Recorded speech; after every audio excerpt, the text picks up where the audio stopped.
Hello guys, welcome back. My name is Nathan and today I'm going to be making my February 2021 NHL mock draft and top 25 prospect rankings. Now, we are in the month of February and some places like the NCAA and Russia are ending their seasons pretty much, so we got a pretty good sample size of the top prospects of this draft. But who do I see as the best prospects in this 2021 draft that you need to look out for, and which prospects make this month's top 25. Make sure you watch till the end for all of the rankings and all the craziness, because there is a lot of different picks in this top 25, so you'll want to sit and see it for sure. And hit that subscribe button if you're new. 70% of the people that are watching these videos are not subscribed, so every bit helps, and we're super close now to 31K. Now, as I said before, there is a lot of movement in this month's top 25, and I'm just going to get straight into it and get to our 25th best prospect in the 2021 NHL Draft. I'm going to start out with American D-man Sean Behrens. Now, Behrens is an interesting prospect to me. He's a guy that's more on the younger side when it comes to the USDP squad, but I think he's already one of their best young D-man. Now, he is undersized, but I think it kind of shows a little bit of Jared Spurgeon in him. I would say he's like a light version of Jared Spurgeon, a really light version of him, but he's really gifted with the puck. He's a really great puck mover, has already a lot of poise at his age, and again, is on the younger side. So even though he's a more undersized defenseman, I really don't see too many humongous holes in his game. Then going on to my 24th best prospect now, we're going to go on to number 24. I'm going to go to Finnish prospect Samu Helenius. Now, Helenius is a super solid and super consistent prospect to me. Was with Finland in the World Juniors, I thought looked good there, and over the course of the Liga season, I think has been a pretty productive player. And I don't think anything really stands out to me, at least when it comes to Helenius' game, but there's a lot of different crafty tools. I think he's just a shifty, solid, productive player. Then going on to number 23, though, I'm going to go to a different player in my opinion, at least in terms of how they do their makeup. That being a Swedish winger, Isak Rosen. Now, Rosen is one of the most fun prospects to me, at least in this draft. I just love watching this kid play. He has been spectacular in the J20 in Sweden, I think, personally, and in the SHL, although the points aren't there per se, I think he's a player that, given the opportunity he's been given, I think has done a fantastic job there. I think he's a really crafty, really underrated offensive player that, in terms of overall offensive tools, really has a lot to offer. Then going on to number 22, though, this is a player that's been rising and going down in my rankings over these past couple years, but has been fantastic in Switzerland so far, that being winger Brennan Othmann. Now, Brennan Othmann was great in the OHL last year, but I had my concerns of his overall offensive tool set, and then he went to the Swiss League this year, of course, with the OHL being postponed, and he has been absolutely terrific. I think he's playing his best hockey right now. I think he has upwards of 15 points or something, and I mean, the Swiss League is nothing to scoff at. It's not amazing or anything, but there's some pretty great men's players over there, and he's been doing a pretty fantastic job offensively. I'm really hoping that continues, because I think Othmann, especially with this year and what he's proving, has a lot of skill to offer. Then going on to number 21, though, definitely becoming one of my favorite American prospects in this draft, and a guy that, in terms of the USDP roster this year, is, I would say, the most underrated player in the team, that being USA forward Dylan Duke. I really like Dylan Duke, not just because his name is just incredibly awesome to say, but he's a player that is also just so solid. He is such a good offensive player for the U.S. team, and I think in terms of just overall attack and overall offensive IQ, he does have a lot to bring. I think one of the biggest things that, compared to the rest of the USA team, that Dylan Duke brings is the line driving. He's able to really carry a line sometimes, especially in terms of the playmaking and puck protection side of things. He really does have a lot of things to offer, but I think in terms of a play driver, in terms of a puck possession type of guy, I think Dylan Duke could be a really good and valuable asset on an NHL team someday. Then going inside the top 20, I'm going to go now to Swedish winger Oskar Olausson. Now, he's one of the few players that has not moved anywhere in this list. He stays at number 20, and I think there's not really too much to say that hasn't already been said. He was great in the SHL, I thought. He's now playing in the Allsvenskan, actually, and I thought his looked decent, but I think Olausson, especially from what he was showing in the SHL, showed that he can be a pretty solid player against amazing, obviously, men's competition in the SHL. I think Olausson has a pretty solid future. I don't think it's going to be, it's kind of like a Helena situation where I don't think Olausson is going to absolutely light it up, but I think he has a lot of fantastic skill, and he's a player that, just in terms of the fun factor, brings a lot of that to his game. But now we're going to get into the meat and potatoes of this top 20, and starting out at number 19, I have one of my favorites in this draft, Logan Stanko. Now, sadly, the WHL has not started up, so there isn't really much that can be said here that I didn't say in the past mock drafts, but Stanko last year I thought was an incredibly smart, incredibly capable player that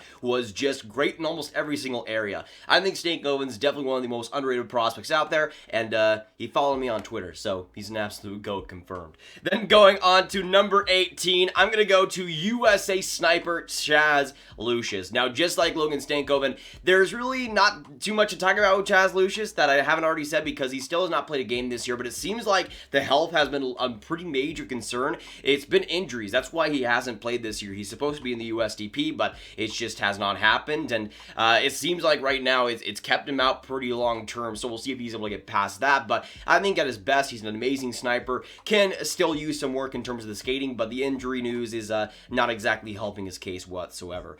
Then we're going to go on to number 17, though, and this is a player that I think is incredibly underrated. I don't have him in my top 15 right now, but I could definitely see the case as to why, that being Swedish winger Simon Robertsson. Now, I just like Robertson's game. There is a lot to like there, and there's a lot that I think is projectable to the NHL level, more so than some other prospects that are behind him. I think Robertson just has a great blend of skill and speed and overall quickness. Then going on to number 16, though, this is a guy that with the QMJHL starting back up again has been on fire. That being one of my boys, Xavier Bourgault.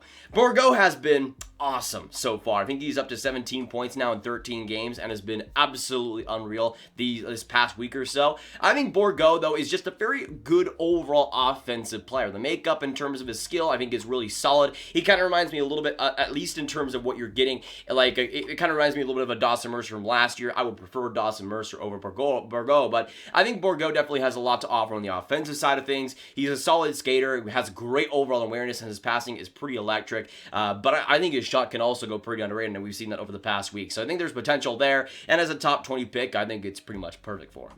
Now we're going to go on to the top 15, though, breaking inside the top 15, and at number 15, I have, from Russia, Nikita Chibrikov. Now, Nikita Chibrikov does not move whatsoever, and he really hasn't played too much over this last week or so, at least from what I can tell, but I think Nikita Chibrikov is definitely one of the most underrated prospects of this draft, from the KHL, from the MHL, and even his play in the VHL, which is pretty impressive for his age. I really like what Chibrikov brings. He's a May birthday, so he's one of the youngest in this draft. Great overall power forward, and as a guy that just brings a lot of great speed, a lot of great skating, he's pretty much the prototypical Russian winger without really sacrificing much defense either. He's not that bad in his own end, and I think that'll definitely serve his value in this draft. Now we're going to go on to number 14, though, and one of the few players that does not move at all. I have Zachary L'Heureux. Now, L'Heureux has been really solid as well since the QMJHL has started up. Right now, I think he's at 15 points in 14 games, but I mean, overall, his season has been very, very solid, and well, he was with the Halifax Mooseheads, now he's with a different team. He's just been very good overall consistently, too. I think L'Heureux just brings, as I said before, not a Swiss Army knife per se, but he has a lot of different things in his arsenal. He's a good physical player. He brings some good effort, some better skating, some good skill overall, and a pretty solid shot as well. So as a power forward that you can slot in at a middle six spot in the future in the NHL, I think that's a perfect spot for him, and I think projectability-wise, pretty much suits him perfectly. But now we're going to get on to number 13, and going on to Canadian defenseman, I have Carson Lambos. Now, he's a guy that's dropped a little bit for me and dropped a lot for other people as well. I don't see him outside the top 15 yet, but I would be lying if I said that he's been impressing me so far. He's been in the Finland leagues this past year. He's been playing in the U18 and the U20, and I think in both he's just been kind of fine, which is a little bit disappointing to me. I think Lambos, though, in terms of potential, could be a great overall defenseman, but I'm just not sure how much potential there is there. I think he will be an NHL player, but the question is just how good will he be?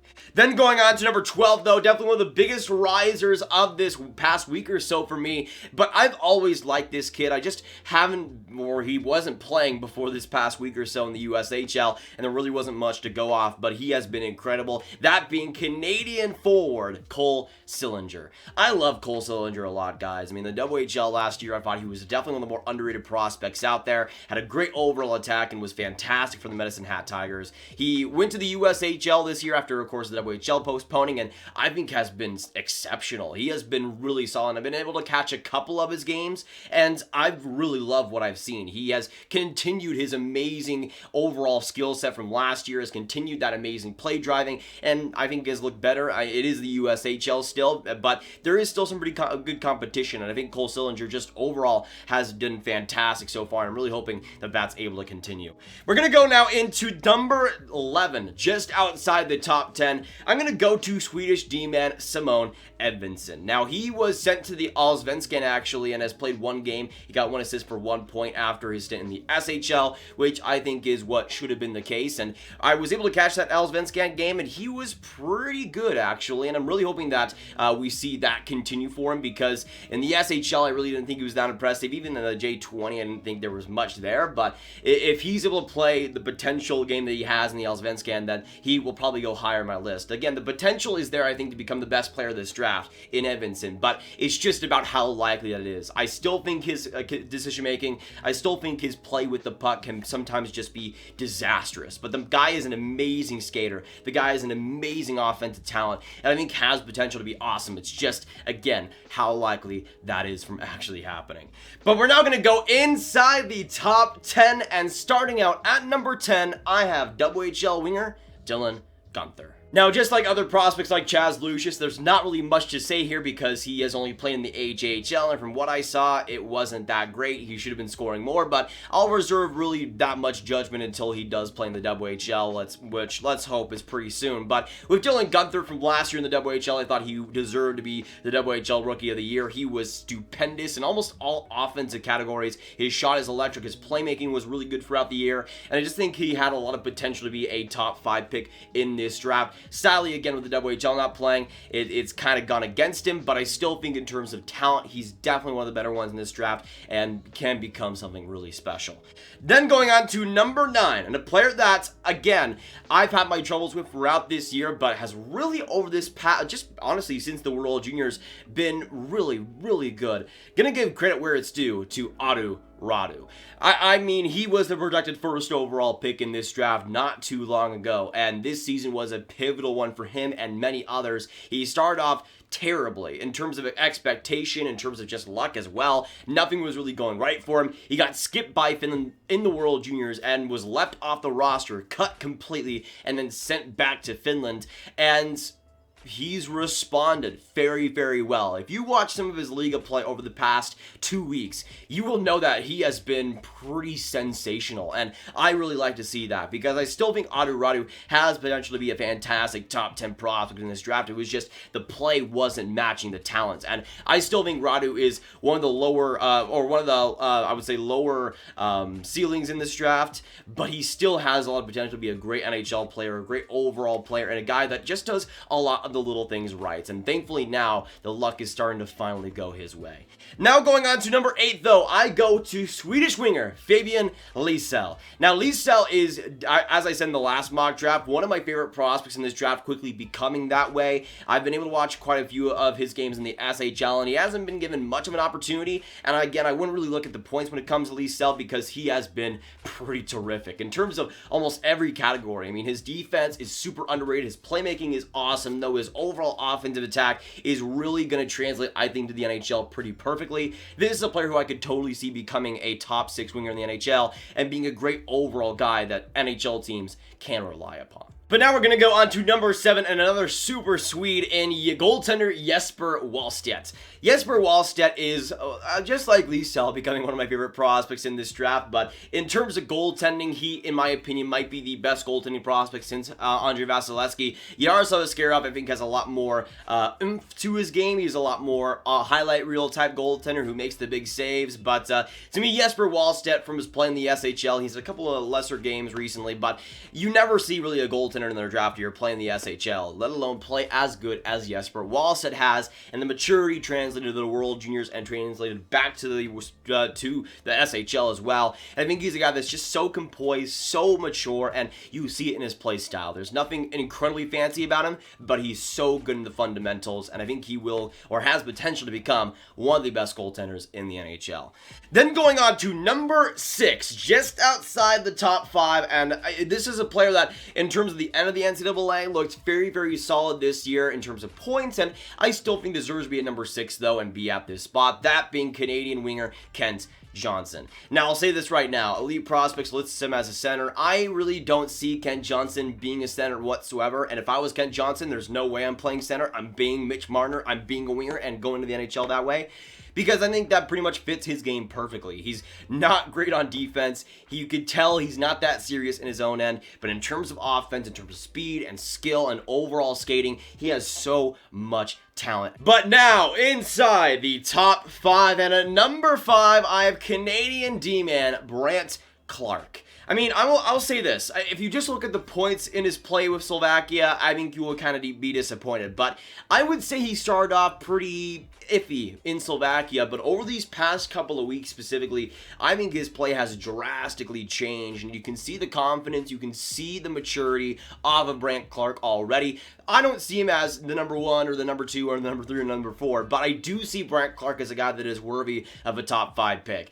I think in terms of the defensive play, there is some issues to be had consistency-wise, but in terms of transition attack, in terms of skating, in terms of offensive power play potential, Brandt Clarke has so much in that category, and I think he'll be a guy that in terms of offensive D-man could be one of the better ones in the NHL someday for sure. Now we're going to go on to number 4 though, and go on to another USA player in my boy, defenseman Luke Hughes. Now, I don't have number 3 or number 2 anymore, but I do still see him as one of the best prospects in this draft. Right now is a point per game in the USDP, which for any defenseman whatsoever is very impressive and has been better against USHL teams as well. I think he's been pretty fantastic, and even though defensively I do have my issues, there is still, I think, potential and real potential to get away from that and actually solve that. I think it does depend on the team he goes to. Like, let's say he goes to San Jose. Yeah, he's not learning defense over there, so you might as well give up on that. But if he goes to a team like Columbus, I think there's a lot of potential to mold that type of player into a guy that could be a number 1 D-man in the NHL. I think there's potential there, and I think Luke Hughes could become a really good D-man someday. Now we're going to go on to number 3. Sorry, skipping numbers right now. On number 3, we're going to go to our last Swedish player here today, but the absolute man from the SHL, William Eklund. Now, William Eklund, I've gone on and said is one of my favorite prospects in this draft, but has had an unreal year in the SHL, has come back from his injury and has looked still very, very good. And even though the points have kind of lagged behind from what they were in the first month or so, I still think this is a player that in terms of play driving, in terms of offensive attack, in terms of keeping play going and pushing pace incredibly well, he really does it all offensively. And on the defensive side of things, he isn't that bad either. There is some value to be had. I think William Eklund is one of the most skilled players of this draft, one of the best players of this draft, and worthy of a top 3 pick. But now we're going to go on to the top 2 spots, and we got 2 Michigan players to choose from between Matthew Beniers and Owen Power, and I'll stick with what I had in last month's mock draft. At number 2, I have Canadian D-man Owen Power. Now, if you have number 1, once again, there is no problem with that, I think. I think in terms of the number 1 pick, Owen Power has potential to become the best player of this draft. But to me, Owen Power, there is still some flaws when it comes to defensive awareness, in terms of overall defensive play. I think he has potential, just like Luke Hughes, to solve those problems and be a productive player in his own in the NHL someday. But in Michigan, it wasn't really too consistent for me, and there was some games, especially recently, I was watching one against Notre Dame where it was just not good whatsoever, but I still think there's potential there. But the offense is what you're really getting. His skating at his size is incredible. His overall offensive awareness and offensive mind is pretty spectacular, and especially on the power play, he was lethal for Michigan. So I think there's a lot of potential there, and again, a lot of skills to round up in the NHL someday. But we're now going to go on to number 1, and again, it is pretty close for me, but at number 1, I'm still going to go with my boy, my USA man from Michigan, Matthew Beniers. Now, again, you could go on Power number 1. I'm still having Beniers at number 1 personally. Somehow, he was not nominated for the Hobey Baker Award, which I think is an absolute travesty, but they also didn't award or nominate Cole Caulfield, so I really don't know what they're doing over there. I couldn't care less, though. Matthew Beniers was great in the whole year this year. In the NCAA with Michigan, he was, in my opinion, one of their most valuable forwards in all areas. His defensive ability, his forechecking, his overall play, his offensive mind are just so brilliant. To me, he's maybe the only prospect in this draft that has no holes whatsoever. There's just everything in his game that he does so well. Nothing that stands out. But I think this is a guy that could be a pretty solid low-end first-line center in the NHL someday. He's not going to light up the score sheet at all, but I still think this is a player that, in terms of overall potential and what he brings, you'll want to have him on your team, and I think he's an absolute winner and will become a Stanley Cup champion one day in the NHL. But that'll be it for today, guys. Thanks so much for tuning in. If you enjoyed, hit that subscribe button, hit that like button, hit that notification bell if you've not already. Make sure you comment down below, what do you agree and disagree with my rankings, and who do you see as the best prospects in this year's draft? Make sure you share this video with your friends, and make sure you click on this call right here to watch all of my hockey prospects talk and rankings all in one playlist. My name is Nathan. Thanks so much for watching, and I'll see you in the next video or stream. Goodbye.